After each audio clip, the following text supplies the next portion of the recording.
Bonjour et bienvenue sur la chaîne. Alors, aujourd'hui on va faire le tirage pour les énergies de la semaine du 15 décembre 2020.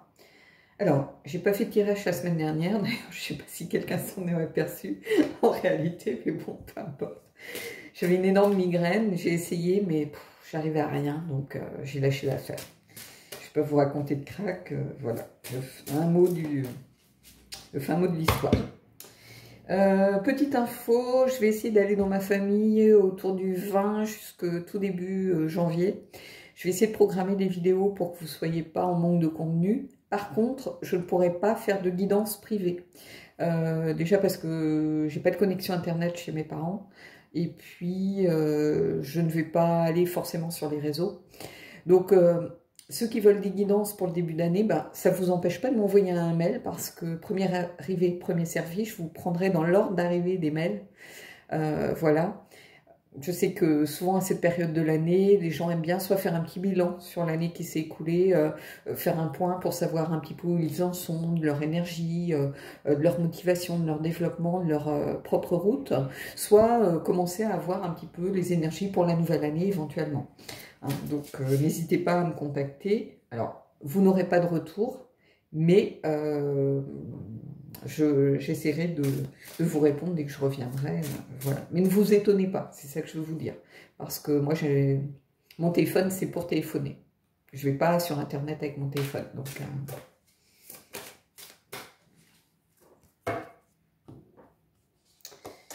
allez, on y va.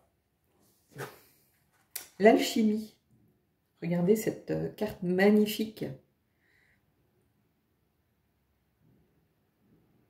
Alors, l'alchimie, pour moi, ça représente... Alors, bien sûr, l'alchimie avec son autre, prenez-le aussi comme ça si vous le souhaitez, mais c'est d'abord une cohésion avec soi-même. C'est être en accord avec soi-même. Pour moi, c'est ça. La meilleure alchimie qui soit, c'est avec moi-même. Est-ce que je suis en accord avec, mes principes, mes valeurs, ce que j'ai envie de défendre? Est-ce que je ne suis pas en train de me fourvoyer dans certaines choses? Je me pose beaucoup de questions par rapport à ça, justement, à ce syndrome un peu de l'imposteur.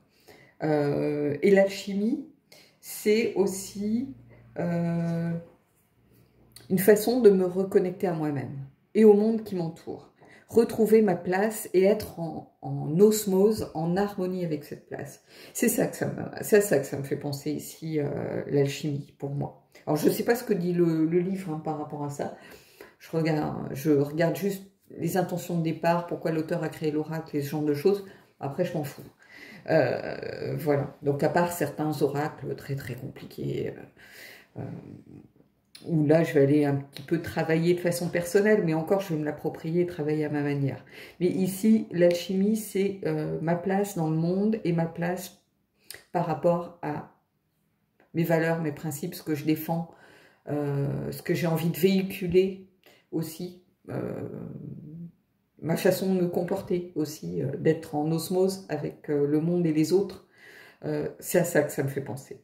Alors, ça sera très bien aussi pour la partie sentimentale, ici par exemple, parce que l'alchimie avec son autre, est-ce qu'on est connecté, est-ce qu'on est en osmose, est-ce qu'on forme un vrai binôme, est-ce qu'on se complète, est-ce qu'on est différent, est-ce qu'on peut se mélanger, est-ce qu'on peut fusionner? Il y a toutes ces idées ici dans cette carte pour moi de l'alchimie.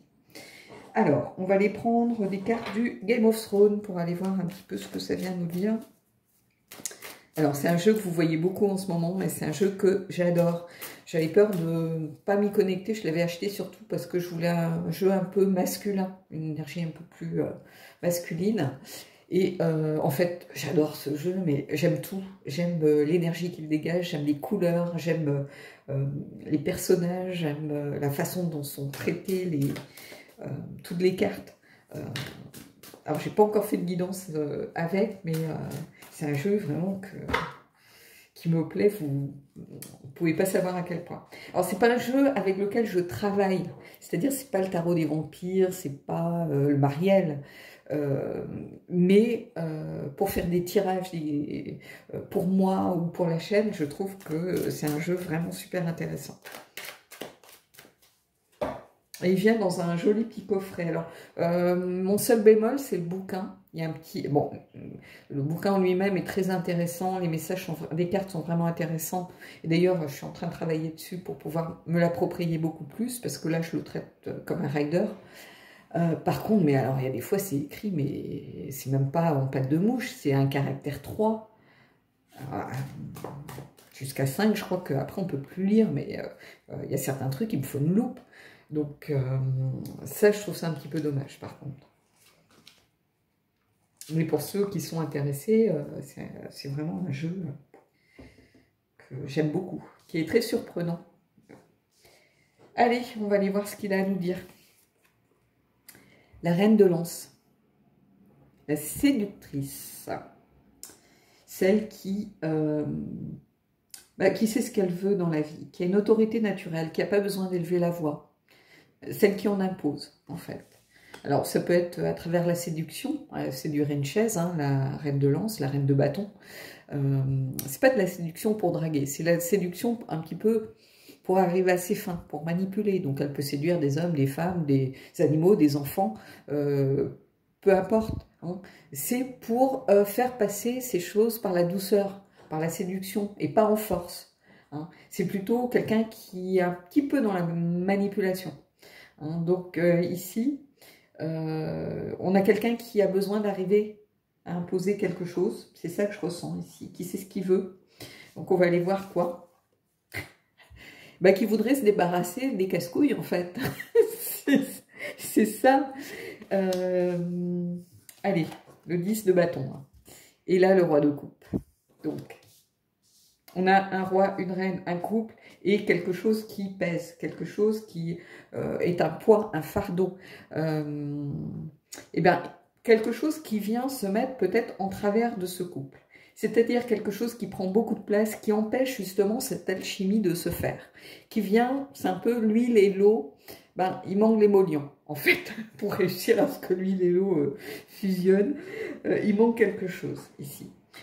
J'ai l'impression que là, soit la reine, soit le roi en a un peu plein les bottes de quelque chose. Il y a soit trop de responsabilités, un fardeau, un entourage trop pesant, qui met trop la pression pour quelque chose. Donc j'ai l'impression que c'est par rapport peut-être à quelque chose de familial ou quelque chose de personnel. Pas forcément sentimental, mais plutôt quelque chose de personnel. Hein. Peut-être un projet qui est empêché à cause de forces qui viennent parasiter. Donc ça peut être un entourage trop présent qui vous donne tout et son contraire au niveau des avis.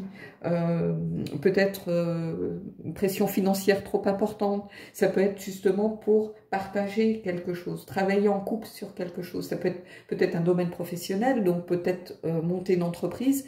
Vous avez votre entourage qui passe son temps à vous dire « mais vous n'y arriverez pas, c'est trop lourd pour vous, c'est pas le bon moment. En ce moment, c'est vraiment pas le moment d'aller monter quelque chose, de lancer des projets. » Vous voyez, on a quelque chose vraiment qui vient faire un petit peu barrage, vient en fait rajouter du poids sur les épaules. Par contre, la reine veut, elle sait ce qu'elle veut. Donc, elle va mettre tout ce qu'elle a en son pouvoir pour arriver à ses fins. Et le roi de coupe, c'est pareil, c'est quelqu'un qui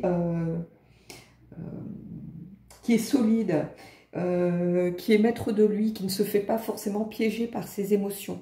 Donc qui a suffisamment de recul sur les situations pour peut-être ne pas se laisser trop embobiner par la reine, mais pour voilà, savoir dans quelle direction il veut aller et prendre le temps nécessaire pour faire les choses. C'est quelqu'un qui a du sang-froid, qui est dans la compréhension aussi des choses qui l'entourent. Hein, donc il va pouvoir se servir des sentiments, des émotions, bien sûr, mais de toute sa maîtrise pour réussir à faire avancer la situation. Hein. Mais en tout cas, ici, au centre du tirage, il y a quelque chose pour l'instant qui pèse, qui prend beaucoup de place. Donc ici, il va falloir, qui empêche cette alchimie, justement. Hein. Donc on va aller voir peut-être avec une autre carte, voir un petit peu ce que ça vient nous dire, et puis on ira voir. Alors, quelqu'un m'a reproché d'être trop large dans les énergies. Mais en fait, je ne vais pas faire 50 comme font certaines. Ah, c'est leur choix, hein, de toute façon. Mais moi, faire 50 cas particuliers, ça ne m'intéresse pas. Si je prends le jeu, que je continue de tirer des cartes, tirer des cartes, tirer des cartes, bah, bien évidemment, vous aurez 50 000 situations possibles, inimaginables. Mais ça ne m'intéresse pas. Moi, je vais vous donner ce qui me vient en priorité. C'est tout. C'est comme quand, à la fin d'un tirage, vous tirez une très bonne carte. Quel est le besoin d'aller tirer, continuer à tirer, en fait, terminer sur une note positive, une note, ça sert à rien, parce que plus vous tirez, plus vous aurez des cartes compliquées et difficiles. Donc, ben là, c'est pareil, en fait. Moi, je vais vous donner ce qui me vient vraiment de façon très forte en priorité. Après, évidemment, je peux aller faire du... je peux aller capillitrater tout ce que vous voulez pour rentrer dans toutes les situations de France et de Navarre, mais ça apporte rien de plus en fait. Hein. Parce que du coup, ça va parler à tout le monde et à personne. Vous voyez ce que je veux dire? Là, ça va parler à quelques personnes, mais peu importe. Allez, on y va. Et le 10 de denier. Donc, vous voyez, ici, on a 2 10. 2 10 et un couple. Le 10 de denier, alors déjà, bon, les 10, il faut savoir, c'est souvent le renouveau de quelque chose, une nouvelle histoire. On efface ce qui a été pour aller vers quelque chose d'autre. Le 10 de denier, c'est la transmission, en réalité. C'est le partage familial. C'est pouvoir transmettre quelque chose. Ça peut être un héritage, par exemple. Ça peut être aussi s'occuper des autres. Donc ici, j'ai l'impression que ce qui pèse, bah, ça va être un petit peu le fait peut-être de refuser cette pression, cet héritage familial. Il y a peut-être un poids familial en fait derrière tout ça.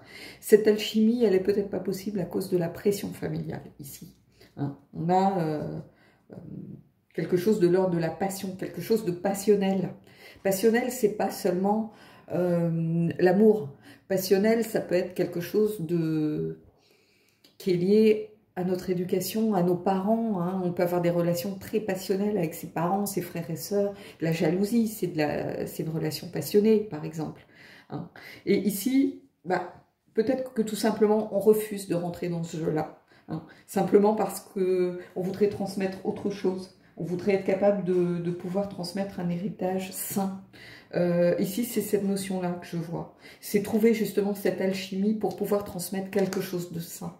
Alors, ça peut être à des enfants, ça peut être un patrimoine, pourquoi pas, ça peut être une affaire, ça peut être des dossiers, ça peut être aussi peut-être préparer, monter un dossier pour créer une entreprise, et on a envie de partir sur des bases saines pour pouvoir transmettre quelque chose de sain et débuter, parce que le 10, c'est aussi cette idée de débuter, de renouveau, de fin de la suite pour aller vers quelque chose d'autre, pour repartir sur quelque chose de sain que l'on peut transmettre de façon pleine et entière.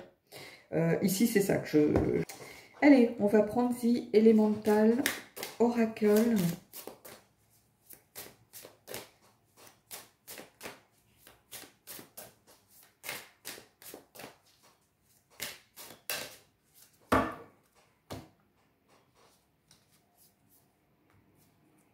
Et on a les volcans.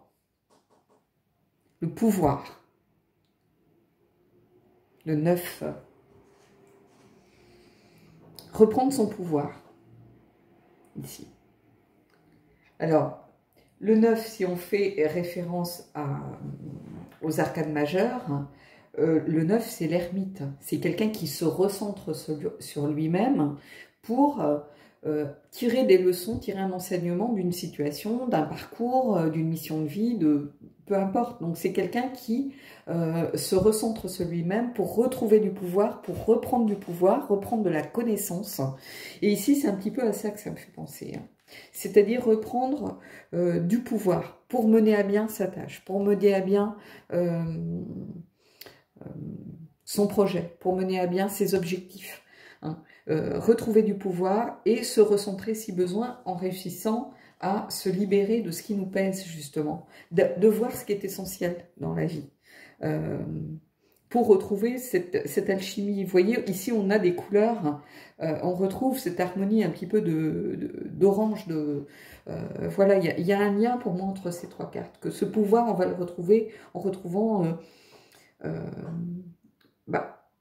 ce besoin de se connecter pour pouvoir transmettre quelque chose de positif, de sain, de puissant, en fait. Hein, et laisser cette carte-ci derrière soi. Parce que là, d'ailleurs, on voit, cette personne, elle s'éloigne avec son fardeau sur le dos. Donc, ici, c'est reprendre du pouvoir, retrouver son pouvoir, retrouver quelque chose de sain que l'on va pouvoir transmettre, quitte à se recentrer sur soi ou sur sa relation, ici, son binôme. Ça peut être ici un couple, un partenariat, par exemple, hein, des associés, une association de quelque chose. Hein. Mais en tout cas, cette alchimie, elle va se faire à travers cette connexion ici et à travers cette reprise aussi de pouvoir. Quitte à se mettre en retrait, à se mettre en recul un petit peu pour laisser derrière soi tout ce qui va venir nous tirer vers le bas, tout ce qui va nous peser, ce qui va être un fardeau, nous empêcher d'avancer pour pouvoir aller vers quelque chose de sain et transmettre. Voilà. Je vais mettre en pause et on va aller vers le tirage sentimental, pardon. Alors, partie sentimentale, je garde l'alchimie, qui peut être tout à fait indiquée pour ce qui est du sentimental.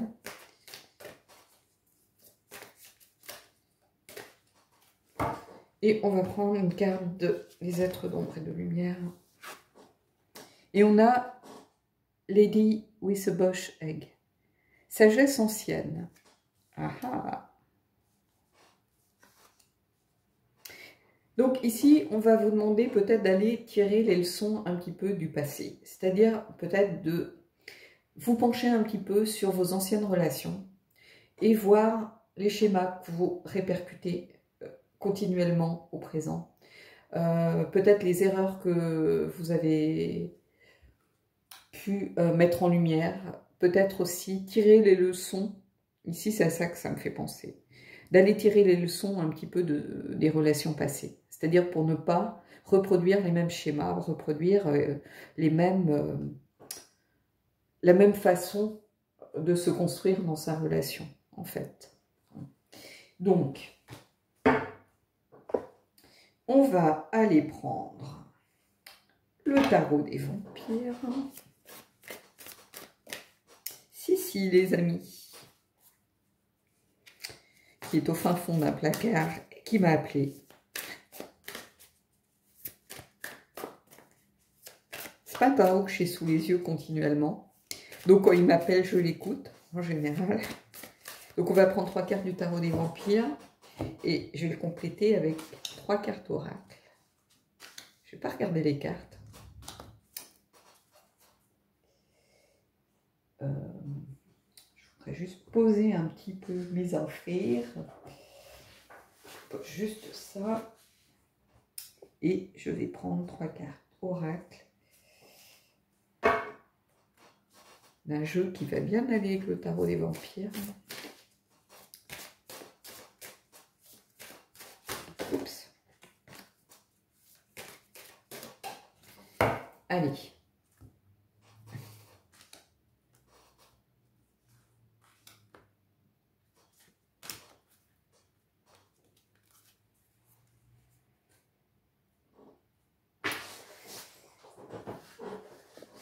J'essaie de faire de la place, j'en ai partout, des jeux, des... Allez, on va fonctionner en paire. C'est quelque chose que je fais pour moi, que je ne fais pas forcément sur la chaîne, mais là, je vais fonctionner comme ça. Donc, allez, on y va. L'As de coupe, avec la carte, je ne sais pas si vous voyez, 18. Il n'y a pas de nom, il n'y a pas de mots-clés. Je vous laisse juste peut-être vous imprégner de la carte, à la limite, pour voir ce qui résonne pour vous.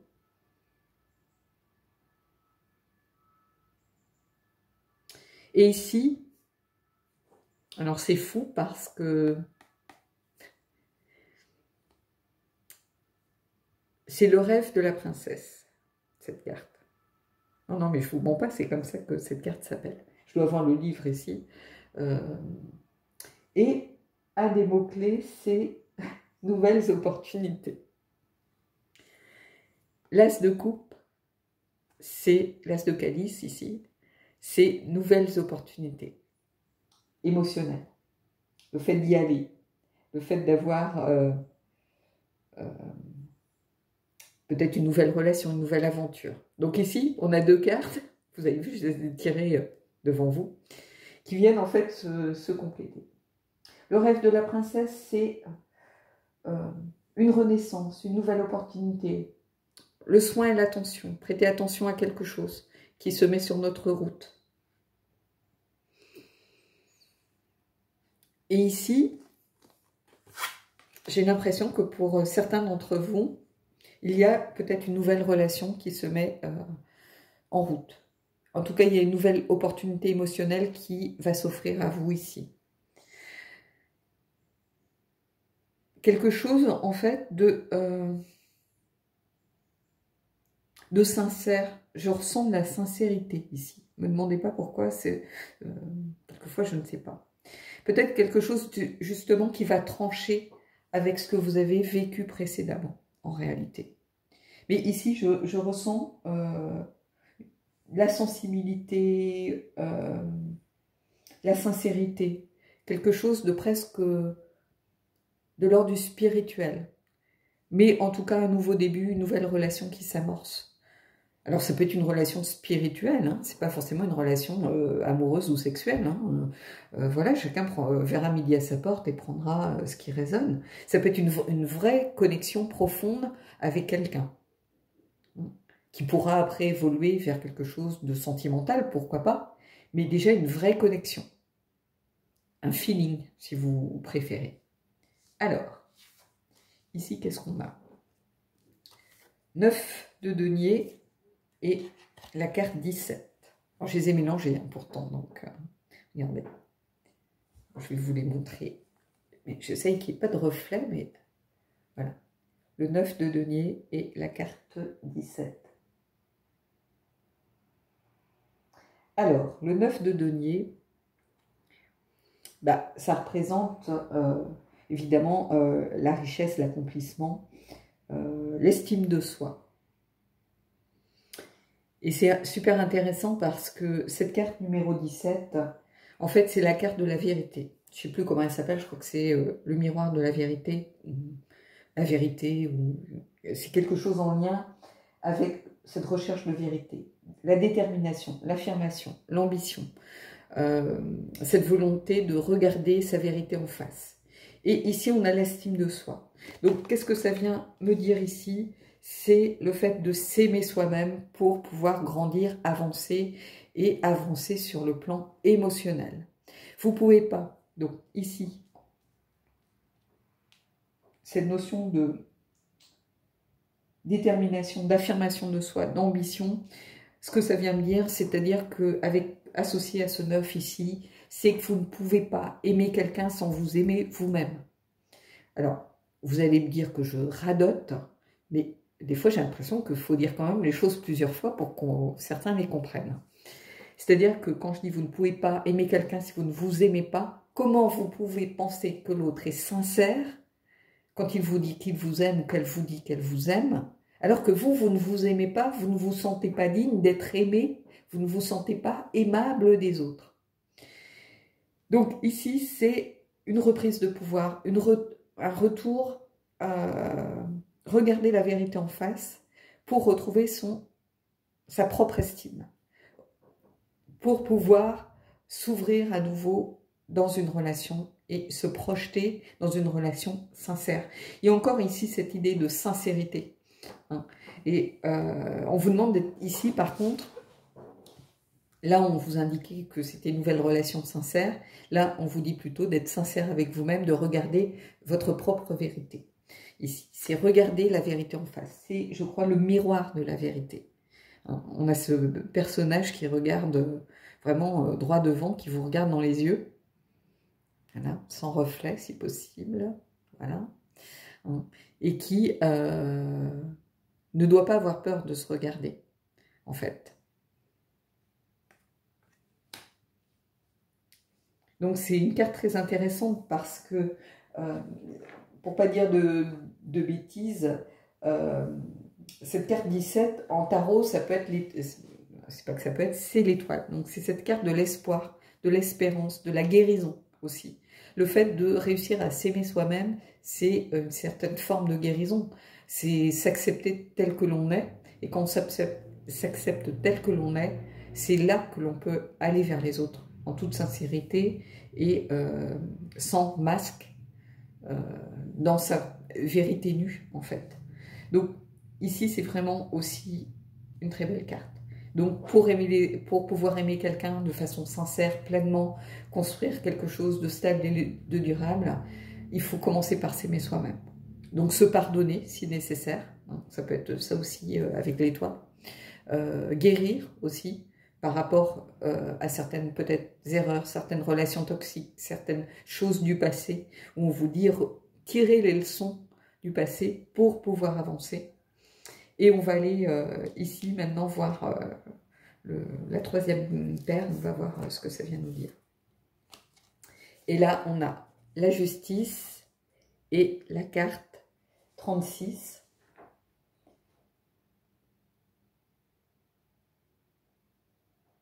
Je vous laisse regarder. Et cette carte 36, c'est la dernière carte du jeu. Et c'est la carte de l'hiver.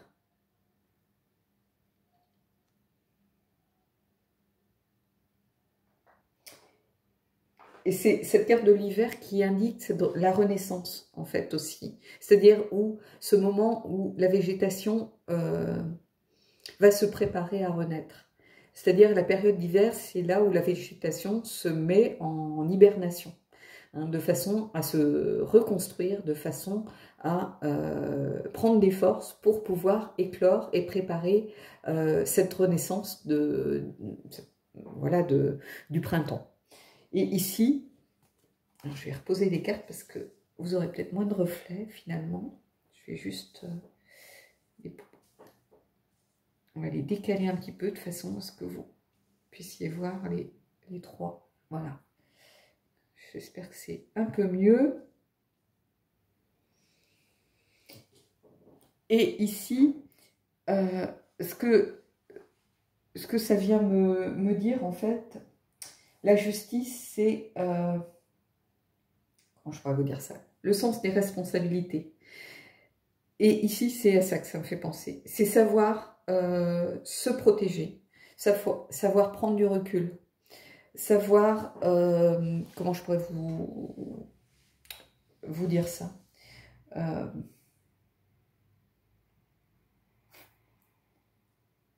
savoir... savoir ce qui est juste, ce qui est bon pour vous, pour pouvoir réussir à éclore pleinement, renaître pleinement. On a cette idée vraiment, alors dans tout ce tirage, il y a cette idée de renaissance ici, de renaître, à travers une guérison, à travers le fait, une vérité, à travers le fait de se protéger, oui, c'est ça, à travers le fait de se protéger, tout simplement avec cette carte de l'hiver ici. La carte de l'hiver, je sais plus, je crois qu'elle s'appelle la renaissance d'hiver, ou quelque chose comme ça, ou renaître en hiver.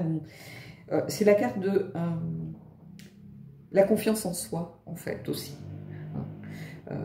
C'est un des mots-clés, je crois, de cette carte. Et... moi, ça me fait penser à cette capacité que l'on a tous à voir les choses comme elles sont et à se dire, bah là, il faut que je fasse une pause. Là, il faut que j'arrête d'être dans le déni, que j'accepte ce que je vois et ce que je perçois. Et il faut que peut-être je fasse une pause pour me protéger moi et protéger ce qui me tient à cœur. Pour mieux repartir. On a cette idée ici de responsabilité, c'est se protéger, c'est avoir le sens des responsabilités vis-à-vis de soi-même, en fait. Ici, c'est ça que je ressens. Donc, c'est un tirage pas sentimental tel que vous l'entendez par rapport à une relation, par exemple. C'est plutôt un tirage d'ordre sentimental par rapport à... votre place dans la relation, votre façon d'aborder une relation, où vous en êtes de votre chemin par rapport à la relation.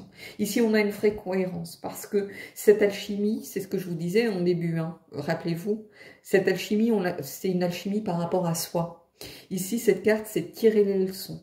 Cette carte, c'est regarder, par exemple, ici, sa vérité. La carte numéro 18, ici, c'est les nouvelles opportunités, une renaissance, porter du soin et de l'attention à soi-même et à une nouvelle relation. Ici, on a l'idée de pouvoir se mettre un petit peu en retrait, en recul, en hibernation, pour pouvoir se protéger par sens des responsabilités, parce que c'est le bon moment et que ça va nous permettre de faire les choses de façon le plus juste possible par la suite. Donc ici, il y a quelque chose de nouveau qui s'amorce, mais qui va transiter par une phase où on va devoir peut-être faire un peu d'introspection, se retrouver soi pour pouvoir mieux retrouver les autres, en fait. Ici, je crois que c'est le message essentiel de cette partie sentimentale, c'est se retrouver soi pour mieux retrouver l'autre ou retrouver les autres. Mais en apprenant en tirant les leçons nécessaires par rapport à ses relations passées ou à sa relation à soi, de toute façon. Hein. Ça peut être ça aussi, sa façon de se percevoir soi-même. Hein. C'est-à-dire que, c'est ce que je vous disais ici, si vous ne vous aimez pas, vous ne pouvez pas penser être digne d'être aimé si vous ne vous aimez pas vous-même. Hein. Ça, c'est un message que je réadopte, hein, mais qui est hyper important. Donc, le travail peut être à faire, et il est aussi sur l'estime de soi, ici. C'est ça que ça vient mettre en avant ici. De retrouver l'estime de soi pour pouvoir réussir à avancer de façon constructive pour la suite, parce qu'il y a vraiment ici cette nouvelle opportunité pour moi qui s'annonce, en tout cas. Voilà. Bon, bah écoutez, j'espère que ce tirage vous aura plu. En tout cas, c'est un tirage qui a du sens, hein, sincèrement. C'est peut-être pas ce à quoi vous vous attendiez. Je pense que vous vouliez savoir si l'autre allait revenir, si vous alliez trouver l'amour. Mais cette quête d'amour, elle passe avant tout par l'amour de vous-même. Et ça, faut pas l'oublier, par contre. L'amour de soi, c'est très important. L'amour de soi, c'est pas un manque d'humilité, c'est pas une fausse modestie en disant oh là là, je suis la plus belle et la plus intelligente. Non, c'est se sentir au fond de soi et en toute conscience que l'on est digne d'être aimé. Parce que on aime la personne que l'on est, en fait. Pas par rapport à un physique, pas par rapport à, voilà, j'ai eu le dernier téléphone, ou non, par rapport à la place que l'on a dans son univers, en fait. D'ailleurs, je vais peut-être vous faire un tirage par rapport à ça, par rapport au message de l'univers pour vous. J'ai presque envie de faire quelque chose là-dessus. Voilà. Bon, bah écoutez, j'espère qu'en tout cas ce tirage vous aura plu. J'ai beaucoup aimé ce tirage en tout cas.